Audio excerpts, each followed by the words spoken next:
Hey guys! I know you don't know me and I don't know you.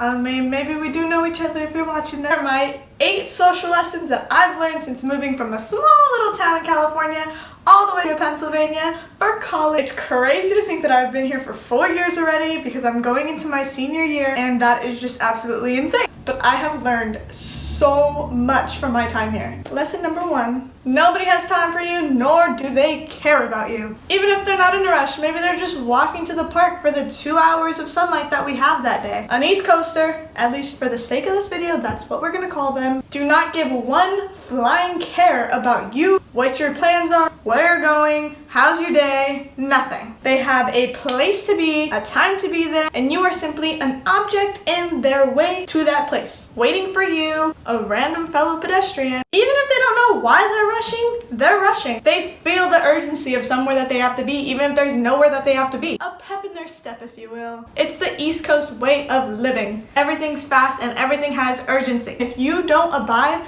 by the unspoken rules of the sidewalk or the road, like pick a freaking side of the sidewalk, walk at a good pace, and move out of the way for goodness sake, then you will get cut off by them. Maybe a comment thrown your way, like, hey, watch where you're going, or hey, speed it up a little bit, or just like a scoff. But this leads to my next lesson, lesson number 2.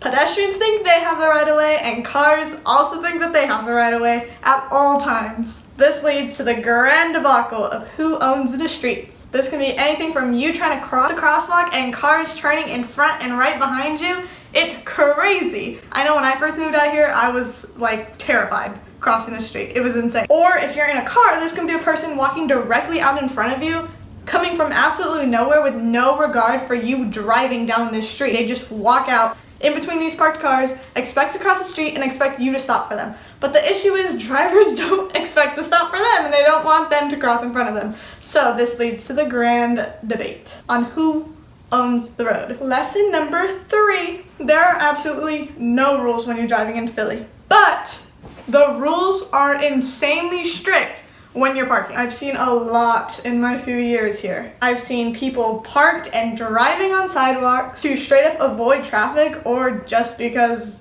it's convenient for them. Other people straight up reversing on normal streets, on one-way streets. And I'm not talking reversing to like get into a parking spot. I'm talking like reversing down this entire road. People make their own turn lanes. People don't care about the road signs. They will make up their own and see their own street lights of telling them when to go, when to stop, when to slow down, and everything in between.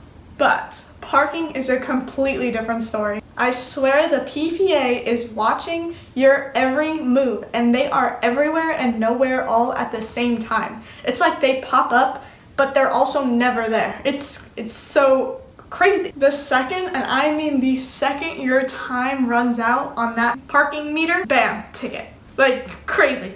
Within seconds, within minutes. You can be watching your car from far away, like if you're at maybe the corner of the street and your car's parked over there, you could be looking at your car and you seeing no PPA around, and then by the time you walk to your car, there is magically a ticket just chilling right there on your windshield. It's crazy. As much as I'd love to have my little car here, don't get me wrong, to have the freedom to just drive wherever the heck I want and be able to go explore the little cities and see everything, the little towns and everything that they have. Everybody that I've talked to that has a car here has had at least 10 tickets in the last like 8 months. So, lesson number 4, holy cow, there are no Mexicans here. Okay, that may seem very random or a little like okay, like what kind of a lesson is that? Growing up Mexican American and being from a little town in the middle of California that is predominantly Mexican, and growing up felt like it was 90% Mexican culture. So it's a little bit weird to not just be able to drive my car to a taco truck, get some good Mexican food or a good restaurant, and just embrace myself in it. Feel the culture, or just seeing fellow Mexicans walking around. I still don't really know how to explain it simply for the sake of this video. Maybe I'll talk about it in the future, but it is a bit like a culture shock.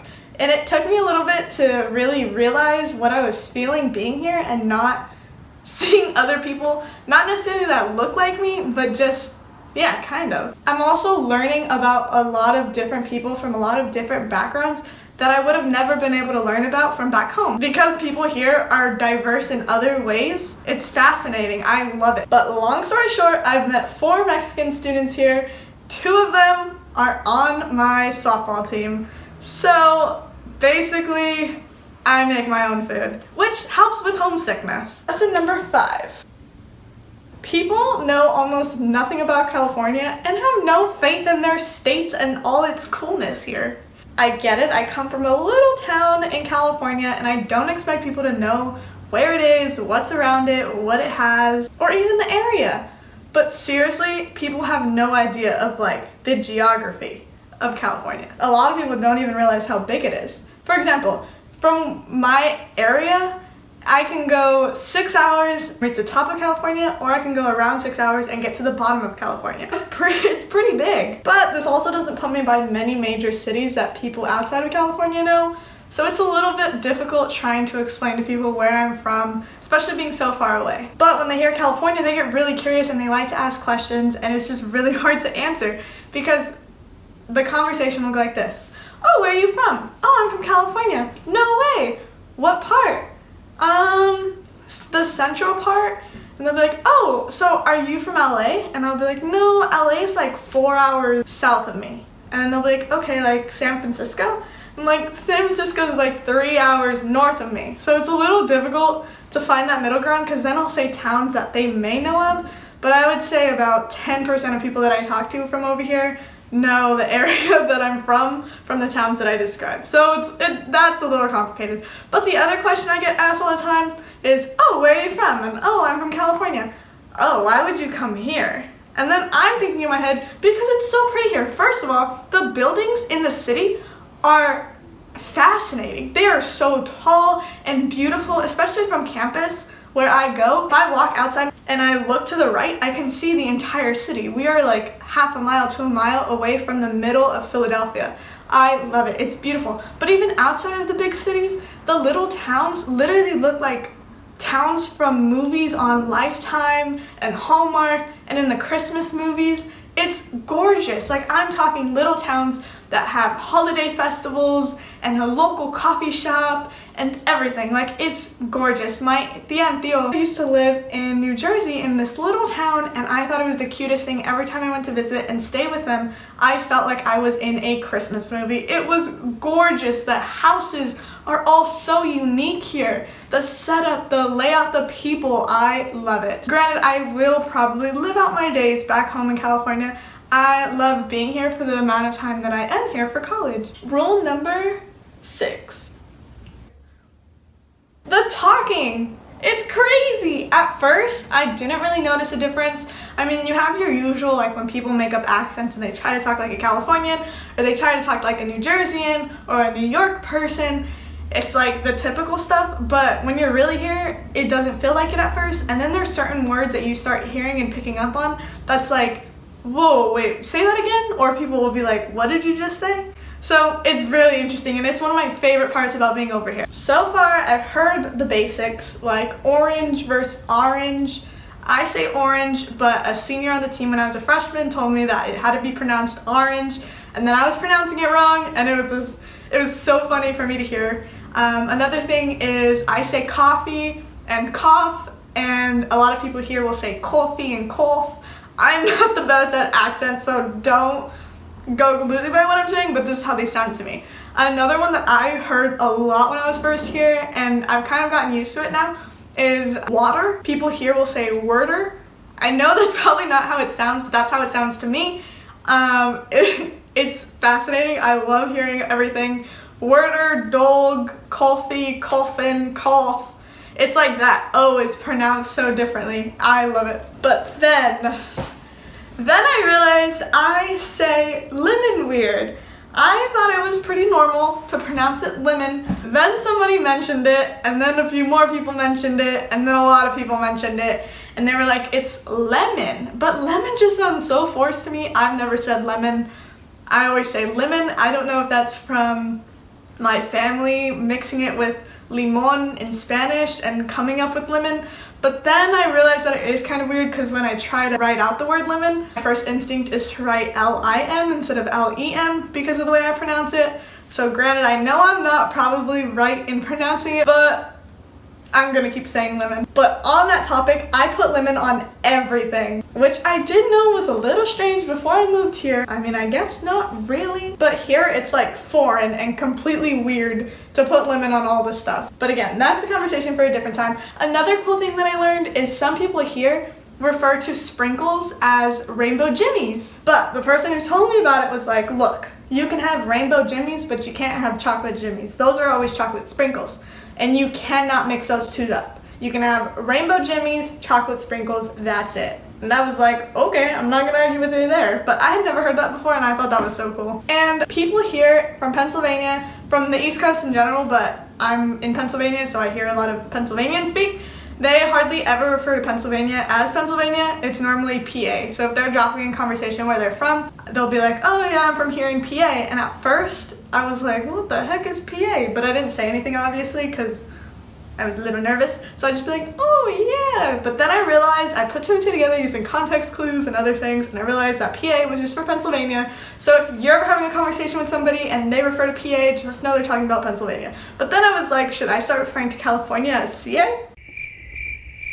I'm not gonna do that. Lesson number 7. Hot Cheetos are not really a thing over here. Well, I mean, don't get me wrong, you can find a bag at your local 7-Eleven. At Wawa, you might come across a bag of Takis, but only once have I ever found the lemon hot Cheetos, and that was at a random Walmart in like some random place. Which sucks, because those are literally my favorite chips, and nobody here even really knows that they exist. But what's even crazier is my other favorite chips are Lemon Lays, and they've absolutely never heard of them. They literally look at me like if I'm crazy anytime I mention wanting some Lemon Lays.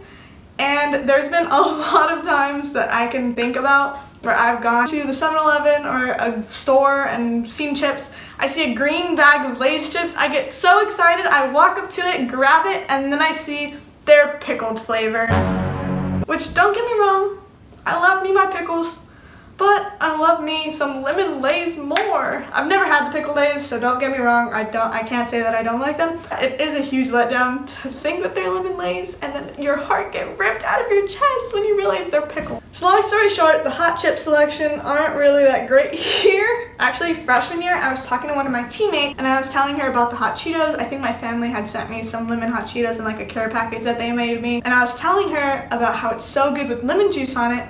Again, with my lemons, I know. But I was telling her about when I was younger and me and my Thea would go to the corner store, buy a bag of lemon hot Cheetos, pour them in a bowl, and then pour a whole bunch of lemon juice on them. And it kind of always reminded me of cereal, which kind of sounds weird, but it is so good. You really have to try it. But she was like, what do you mean when you were little? And I was like, what do you mean? What do I mean when I was little? Like, when I was little. Then she proceeded to tell me that hot Cheetos only really became a thing here like a few years before we started college, which was crazy. I don't know how much of an exaggeration that was, but I can remember hot Cheetos being around my entire life and probably longer. So I don't know how right that is, but I found that insane. But moral of the story, if you're a lemon hot Cheeto fan, you're not really gonna find them here, so you might be a little disappointed. So I would suggest ordering them off of Amazon, which I've contemplated doing so many times. To say the least, I was shocked. And finally, lesson number 8. Fresh is not a thing here. Now again, I don't know who you are right now watching this video, but my whole life I've known fresh to be a common way to describe the weather. Let's say I'm back home, I'm getting ready for the day, and my mom is outside watering the grass, and I'll be like, oh mom, is it fresh outside? And then she'll be like, yeah, it's fresh. So then I'll be like, okay, great, and I know how to dress. Maybe I throw on some shorts and I bring a zip-up sweater with me.